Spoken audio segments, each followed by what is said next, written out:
free token 1688ရရင်ဘာဝယ်ရမလဲခေါင်းခဲနေတဲ့တွေ့တော့ဗောနော်ဒီဗီဒီယိုလေးကခုဒီဗီဒီယိုထဲမှာပါတဲ့ skin ညာဆိုလို့ရှိရင် intro animation တွေမိုက်ရုံတာမကပဲဗောနော်အထက်က effect တွေ skill effect တွေလည်း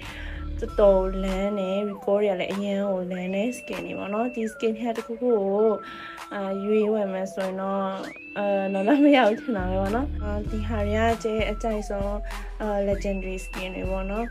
တချို့ကတော့ဝယ်ထားပြီတချို့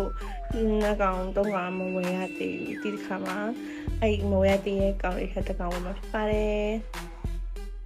ရောင်း skin ကိုတော့အစဝယ်လို့မဝယ်တော့ဘာလို့လဲဆိုတော့နောက်လာမှာရောင်း flawless လာဖို့ရှိတယ်လေနော်အဲ့တော့